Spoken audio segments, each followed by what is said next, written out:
苦難會讓人變得更好嘛？唔一定。有啲人受苦之後變得更謙卑、更柔軟、更有愛心，但亦都有啲人受苦之後變得更苦毒、更封閉、更憤世嫉俗。所以真正嘅問題唔係苦難會唔會改變你，因為苦難一定會改變你。真正嘅問題係佢會擊沉你，定係會塑造你。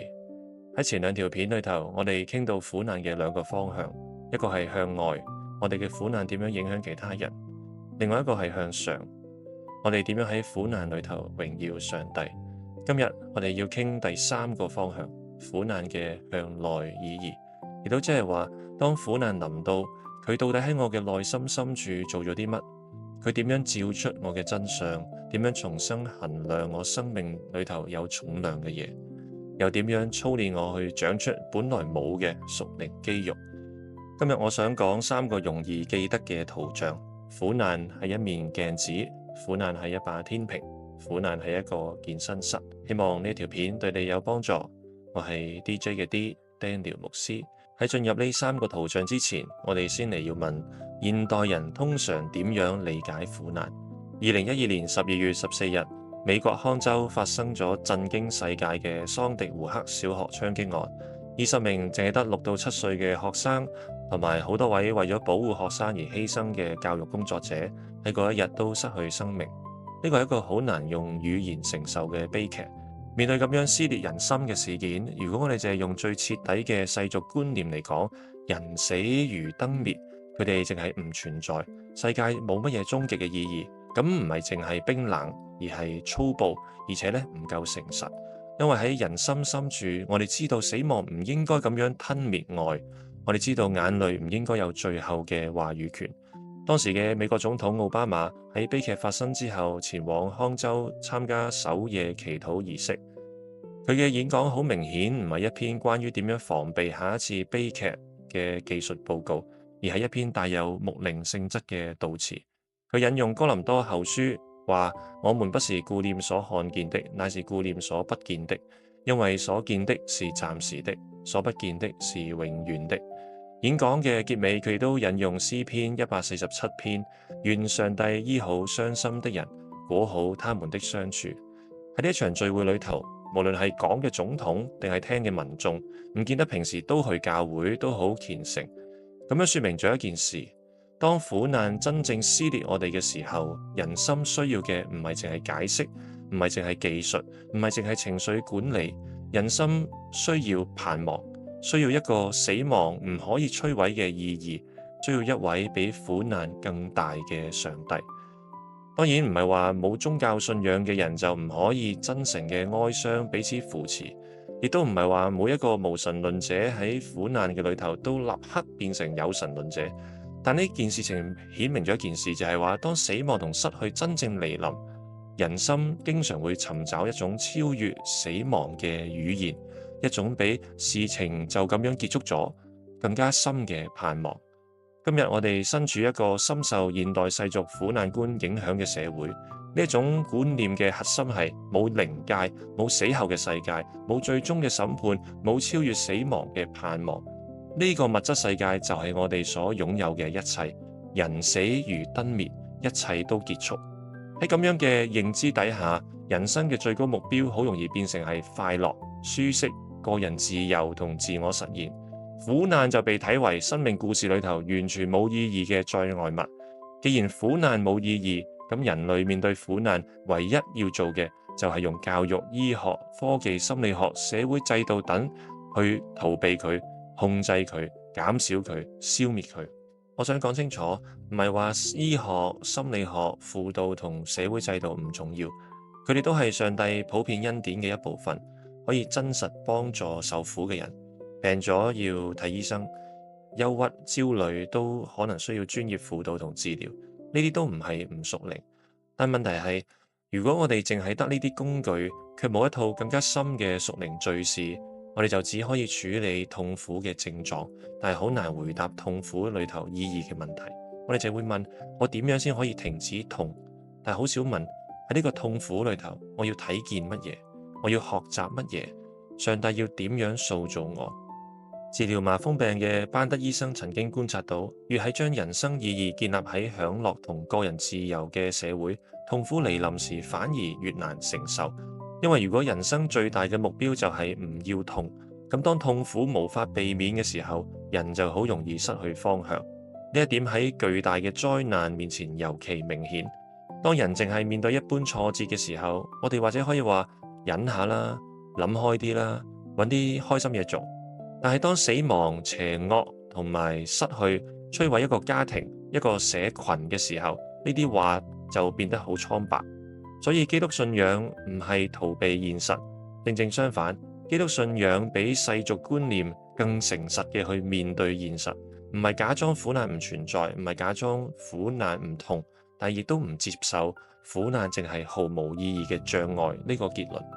基督徒唔係話苦難本身係好嘅，疾病本身唔係好嘅，死亡本身唔係好嘅，邪惡本身唔係好嘅，背叛、孤單、失去、戰爭、虐待、冤屈呢啲都唔係好嘅。聖經從來冇要求我哋將黑暗講成光明，將苦難講成甜美。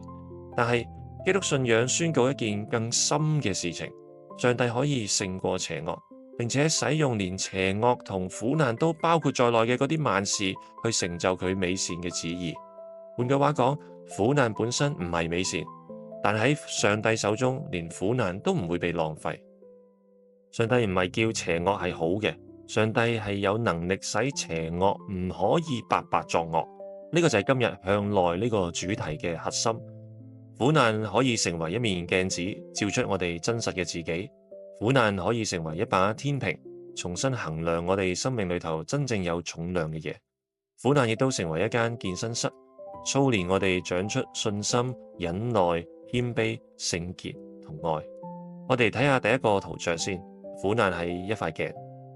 苦難首先改變我哋面對自己嘅態度。好多時候我哋以為自己好剛強、好成熟、好有愛心，可以掌控人生。但係苦難一嚟到，我哋先發現自己其實比想象中更加脆弱。苦難就好似一面殘酷嘅鏡子，會將我哋最軟弱、最不堪嘅一面引出嚟，俾我哋睇見。原來我冇自己想象中咁好，原來我嘅信心冇自己以為嘅咁堅固，原來我嘅愛心好容易被壓力壓乾，原來我嘅平安好多時候淨係因為事情尚算順利。呢塊鏡首先照出我哋嘅有限。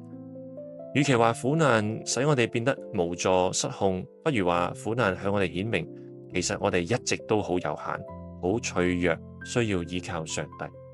只係平順嘅日子，使我哋暫時忘記呢個事實。我哋唔中意承認自己有限，因為承認有限就等於承認我唔係自己生命嘅主，我冇辦法保證健康，冇辦法保證家人嘅安全，冇辦法保證工作順利，冇辦法計劃一定成功，冇辦法保證聽日一定按照我嘅意思發生。苦難將呢啲假象拆走，使我哋重新學習做手造物，重新學習依靠造物主。第二，苦難照出我哋嘅罪同品格缺陷。喺生活平順嘅時候，我哋都可以表現得好優雅，好有耐心，好有愛心。但係當壓力嚟到，苦難嚟到，我哋軟弱嘅信心、尖酸嘅口舌、懶惰、麻木、焦慮、苦毒、控制欲同埋其他品格裏頭嘅軟弱，都會喺困難裏頭暴露出嚟。有啲人平時睇起身好溫和，但一遇到困難講嘢就好刻薄。有啲人變得好衝動、好急躁，有啲人開始嗌交、頑固、唔聽勸，有啲人暴露好強嘅控制欲，要將所有情況掌握手中。有啲人太過脆弱，只要有一啲唔順心嘅事，就深入極大嘅自憐。苦難將呢啲嘢照出嚟，唔係為咗使我哋自責到死，而係為咗使我哋走出自我感覺良好嘅否認狀態，開始真正依靠神，亦都開始真正嘅悔改同改變。如果冇呢塊鏡，我哋好可能一直以為自己冇問題，但上帝嘅恩典有時候就係要俾我哋睇見自己真正嘅問題。第三，更深一層，呢塊鏡會照出我哋心中嘅山寨版上帝。好多時候，我哋以為自己信嘅係嗰位聖經裏頭嘅榮耀、聖潔、有主權嘅上帝，但苦難一嚟到，我哋先發現自己心裏頭其實打造咗一個山寨版上帝。因為山寨版上帝好似私人助理，主要嘅任務係幫我達成計劃，好似神燈精靈喺我哋需要嘅時候立刻出現，好似一個我哋聘請嘅顧問，最好按照我嘅利益同時間表做事。如果佢冇照我嘅方式運作，冇做好我希望佢做嘅事，我就要炒佢魷魚，或者至少同佢保持距離。喺呢度有一個非常重要嘅福音轉折。如果苦難淨係照出我嘅有限，佢只會讓我害怕；如果苦難淨係照出我嘅有罪，佢只會讓我羞愧；如果苦難淨係照出我嘅偶像，佢只會讓我絕望。但係當我哋透過十字架睇呢面鏡子嘅時候，我哋睇見嘅唔係淨係自己嘅真相，而係基督嘅愛。喺十字架上面，基督早已經知道我嘅軟弱、我嘅罪、我嘅控制欲、我嘅小信、我嘅假神，但係仍然為我死。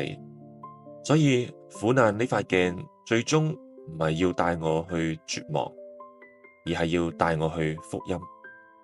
原來我比自己所想象嘅更加敗壞，但亦都比自己所希望嘅更加被愛。呢個係第一個圖像。苦難係一面鏡子，佢照出我哋嘅有限、有罪同埋偶像，但喺十字架嘅光中，亦都照出基督更深嘅愛。接下嚟，我哋睇第二個圖像。苦難係一把天平，鏡子嘅作用係照出真相，天平嘅作用係衡量重量。苦難唔係淨係要我哋睇見自己係邊個，亦都叫我哋重新衡量到底乜嘢喺我生命中最有重量，乜嘢俾我放得太重要，乜嘢我以為好重要，但係原來唔可以承載我嘅生命。苦難最痛嘅地方，往往就係我哋最倚靠嘅地方。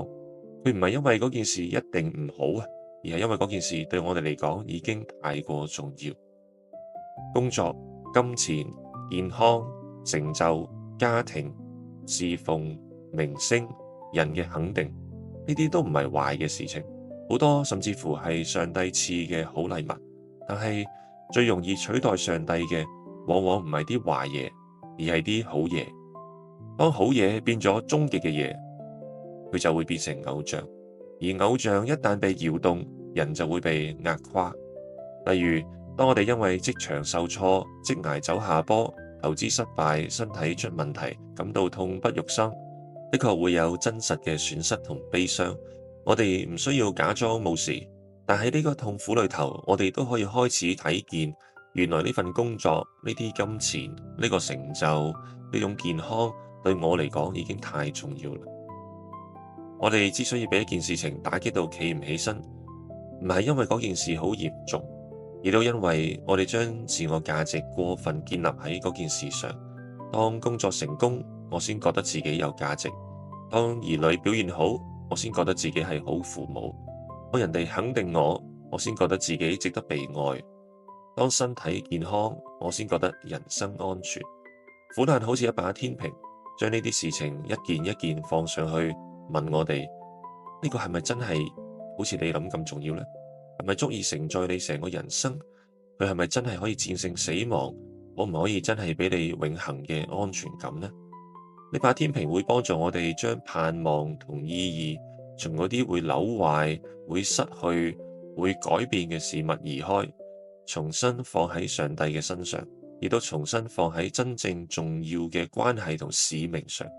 你可能會突然發現，原來可以同屋企人好好食一餐飯，比老闆所講嘅天花龍鳳幸福太多。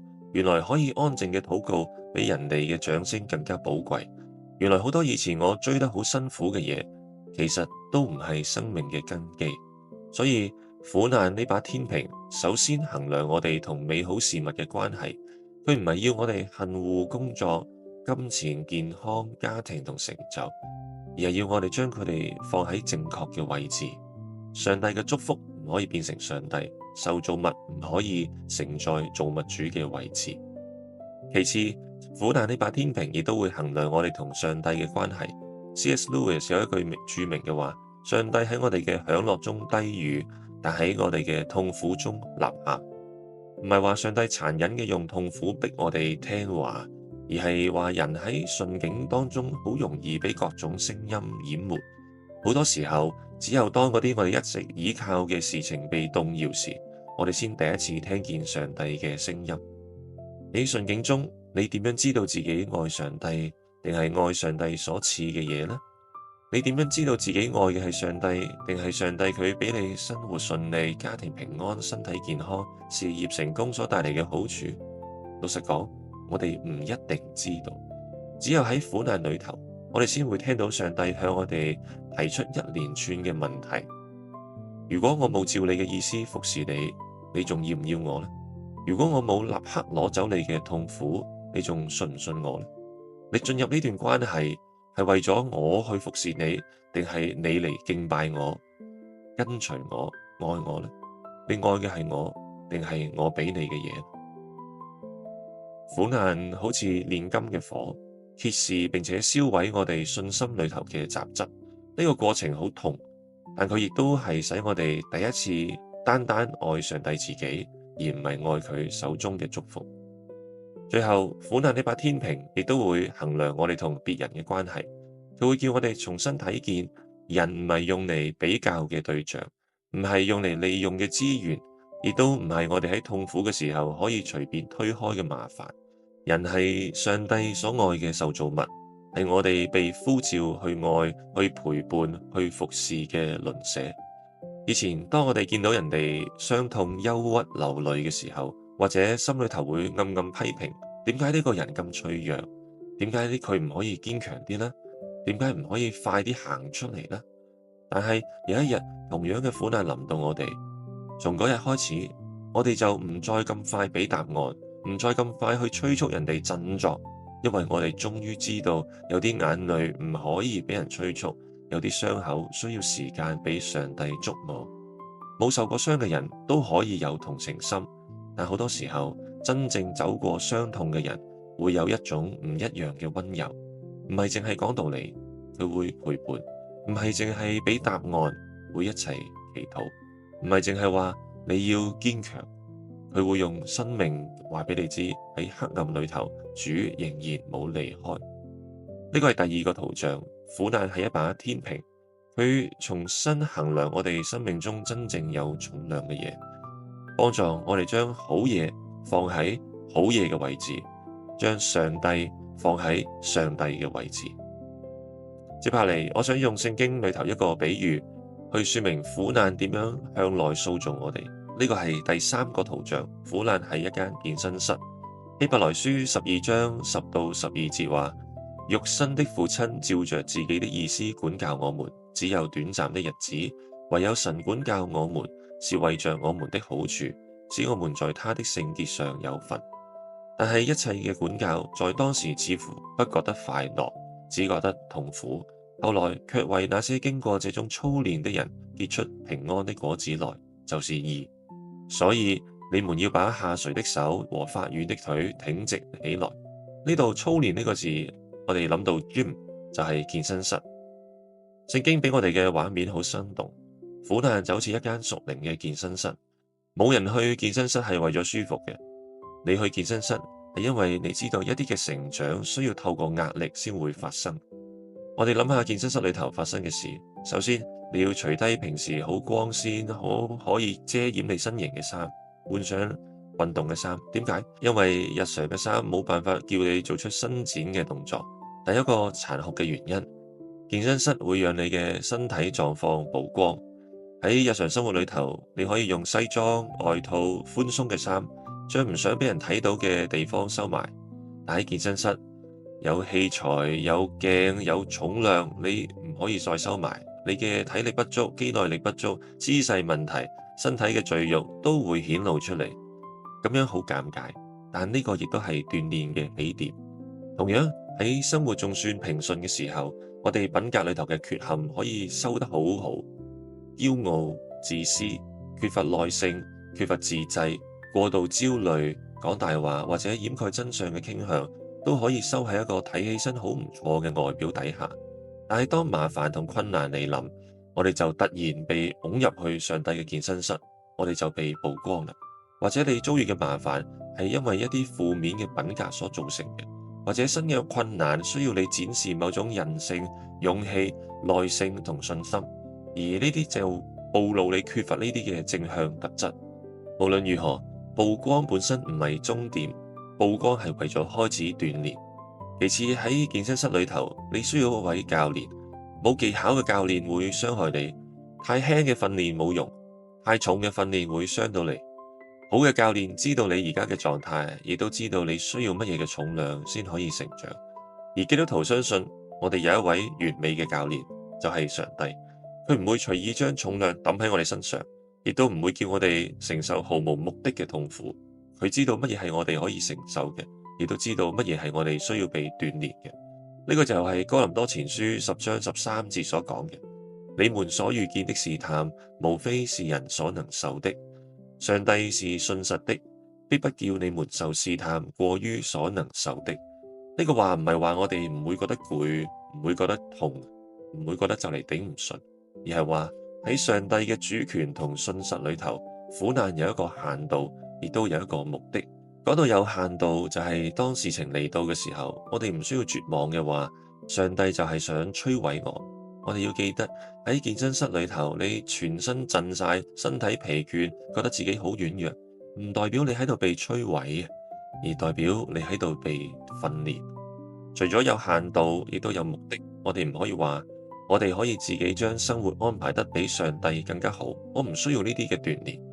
羅馬書8章28節話：萬事都互相效力，叫愛神的人得益處。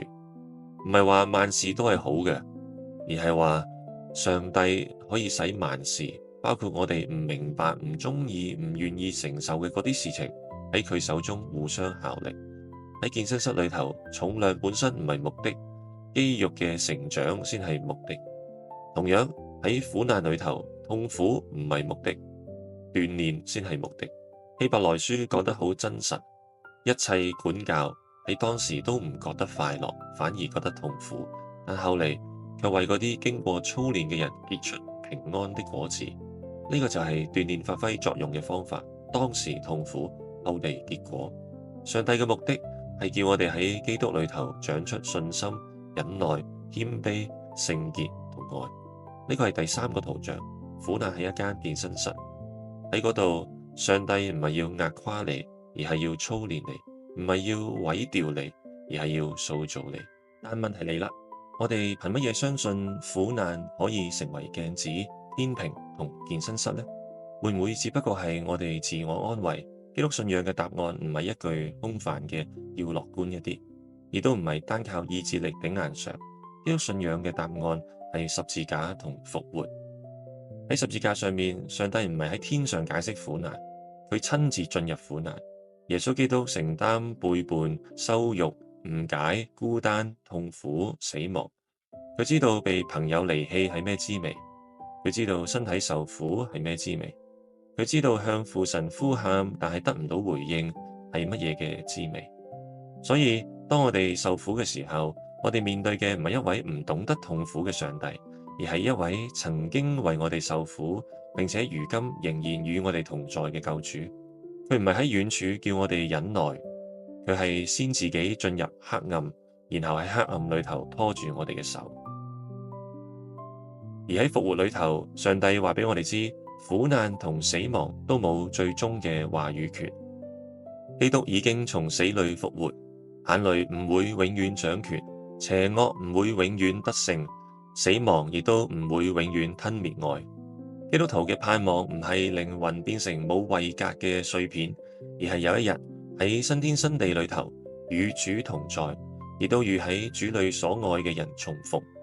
呢個亦都係解釋咗點解早期基督徒喺苦難中反而顯出驚人嘅力量。哲學家經常講，哲學嘅任務之一就係教人面對死亡。但基督徒所擁有嘅唔係面對死亡嘅理論，而係戰勝死亡嘅救主。早期教會之所以喺羅馬世界令人驚訝，唔係因為基督徒唔會痛、唔會喊、唔會怕，而係因為佢哋喺痛苦裏頭有一種唔一樣嘅盼望，喺死亡面前有一種唔一樣嘅勇氣，喺彼此扶持上有一種唔一樣嘅愛。苦難冇使佢哋嘅信仰變得可笑，反而使佢哋嘅信仰顯得寶貴。當然唔係每一個人喺苦難裏頭都會立刻變得堅強，有人會被苦難擊垮，有人喺黑暗裏頭要掙扎好耐，聖經容許哀哭、疑問同呼求，但係基督信仰俾我哋一個真實嘅方向。我哋唔係靠否認痛苦嚟得勝，而係靠嗰位釘十字架又復活嘅主喺痛苦中被扶持、被塑造、被更新。最後，我想用一個真實嘅故事將今日嘅主題再講一次。有一位叫做馬可嘅弟兄喺48歲嘅時候，身體出現肌肉抽搐，好快醫生診斷佢患上肌肉萎縮性硬化症，亦都係俗稱嘅漸凍人症。隨住病情惡化，佢最後只可以使用有眼睛追蹤功能嘅電腦嚟寫字。